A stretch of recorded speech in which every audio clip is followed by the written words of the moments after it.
인식형은 P인데요. 판단형 같은 경우에는 빨리 결정을 내리고 그런 계획을 빨리 딱딱딱 세워서 그거를 신속하게 처리해 나가는 것이 중요하다고 생각하는 사람들은 판단형이에요. 그래서 기본적으로 계획 세우는 걸 좋아하고 체계적으로 일하는 것을 좋아하고 그래서 어떤 면에서 굉장히 정리정돈이 잘 되어 있어요. 근데 인식형들 같은 경우에는 어떤 결정을 내리기 전에 많은 정보를 아는 게 중요하다고 생각을 해요. 그래서 어떤 면에서 결정을 좀 늦게, 결정을 좀 보류하는 경향이 조금 있다. 그리고 어떤 면에서는 목적이나 어떤 방향 같은 거는 세울 수 있지만, 계획도 세울 수 있지만 이건 언제든지 변화할 수 있다라고 생각할 수 있어요. 그래서 굉장히 유연하고 어떤 면에서는 자율적이다. 그리고 그런 면에서 체계적인 뭐 계획을 세운다거나 이런 경우보다는 좀 변화무쌍하게 융통성 있게 이제 생활하는 것을 좋아하는 사람들. 그리고 그렇기 때문에 어떤 면에서는 좀 정리정돈이 안 돼 있을 수도 있어요. 부모님은 판단형인데 아이가 인식형이다. 이러면 굉장히 많은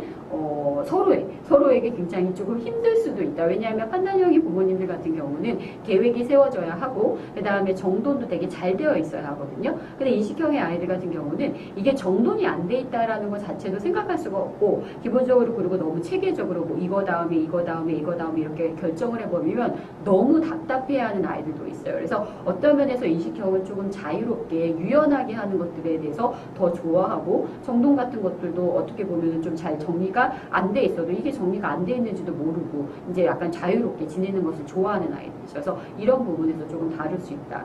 그 다음에 저희 그 판단과 인식과 관련된 학습 스타일을 조금 보시면은 그 학습 스타일이 매우 다르죠. 계획에 맞춰서 공부하고 일하는 거 이런 것은 확실히 판단형의 아이들이 잘하죠. 그리고 인식형의 아이들은 계획을 너무 구체적으로 세우는 것에 대해서 답답해하기도 하고 실제로 어떤 계획 세우는 것 자체에 대해서 잘 따라가는 것 자체도 별로 재미없어 하는 경우들이 많이 있어요. 그래서 부모님들께서 보시면 솔직히 이제 공부를 하거나 숙제를 하거나 이런 것과 관련해서는 판단형의 아이들이 손이 조금 덜 간다고 볼 수는 있어요. 그리고 인식형의 아이들은 그런 면에서는 좀 체크를 해줘야 되는 부분이 있기 때문에 조금 손이 더 가기도 한다라고 볼 수 있겠죠. 하지만 조금 또 장단점이 있겠죠. 일단 판단형의 아이들 같은 경우에는 지금 제가 말씀드렸듯이 계획에 따라 진행하는 걸 좋아해요. 이 다음에 목표에 따라서 얼만큼 수업이 이루어지고 그 다음에 휴식 시간은 얼마여야 되고 학습은 이런 단계로 이루어져야 되고 시험과 관련해서 언제 뭐 이번 주는 어떤 공부를 어떻게 해야 되고 특히 심지어는 뭐 판단력이 강한 아이들 같은 경우는 오늘은 뭐 어느 단원을 공부해야 된다라거나 이런 것들을 알아서 정리를 하고 그거에 맞추어서 클리어해 나가는 것에 대해서 조금 아이들은 기뻐하는 약간 그런 아이들이라고 볼 수 있죠. 그래서 계획에 따라서 진행하고 그런 것들을 편안해하는 아이들이다라고 볼 수 있어요. 그렇기 때문에 숙제라거나 과제도 좀 정확하게 설명해 주시고 정확한 지침을 내려주시는 것이 좋고요. 뭐 예를 들어서 뭐 견학을 간다라거나 뭐 공작물 준비를 한다라거나 이런 것들도 미리미리 알려주는 것을 조금 좋아하고 어떤 일을 할 때 마무리를 짓지 않고 다음 과제로 넘어가는 것에 대해서는 좀 스트레스를 받고 혼란스러워할 수 있어요. 그래서 스스로 시간을 잘 관리할 수 있도록 그냥 맡겨두시는 것도 의미가 있다. 이렇게 볼 수 있는 아이들이 주로 판단형의 아이들이라고 볼 수 있고요.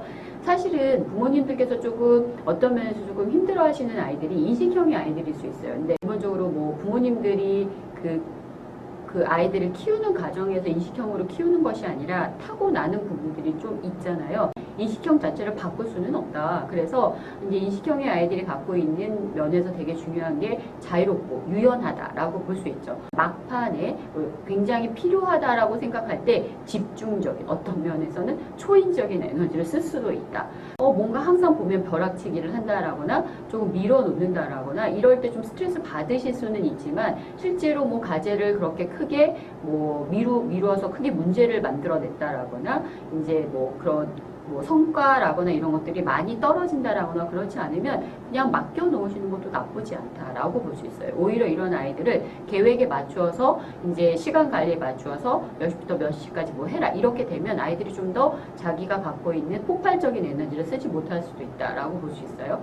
그래서 인식형의 아이들 같은 경우에는 자연스럽고 유연한 학습 분위기를 그래서 좀 선호하는 편이고요. 그래서 행동으로 조금 표현하는 체험 학습이라거나 활동 이런 것들을 조금 더 많이 좋아하기 때문에 때문에 그런 경험들을 많이 시켜주시는 게 좋아요. 뭐 학습 계획을 세울 때는 조금 도움이 필요할 수는 있어요. 그래서 뭐 평소에는 놔두더라도 예를 들어서 시험이라거나 이런 것들이 정해졌다라거나 아니면 숙제를 매일 안 해간다라거나 이제 이런 문제들에 당면하시게 되면 그 부분과 관련해서 필요하냐라고 이제 아이랑 얘기를 하신 다음에 필요하다고 하면 아이에게 계획을 세울 기회를 좀 주시는 거예요. 예를 들어서 너가 매번 과제를 잘 안 해오니까 오면 항상 과제는 꼭 해야 돼. 그러면 과제를 하는 시간을 오늘 하루 중에 언제는 반드시 과제를 한다. 뭐 1시간 정도는 과제에 투자한다. 뭐 이런 식으로 조금 약간 느슨하게 계획을 세울 수 있도록 도와주시는 게 좋고요.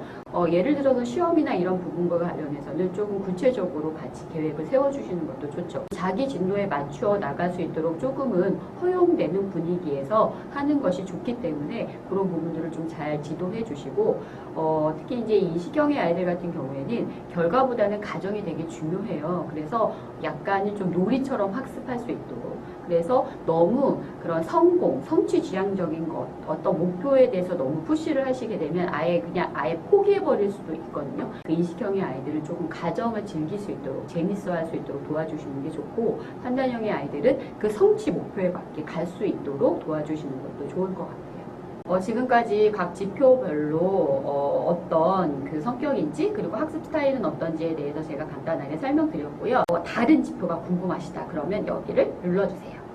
네, 수고하셨습니다.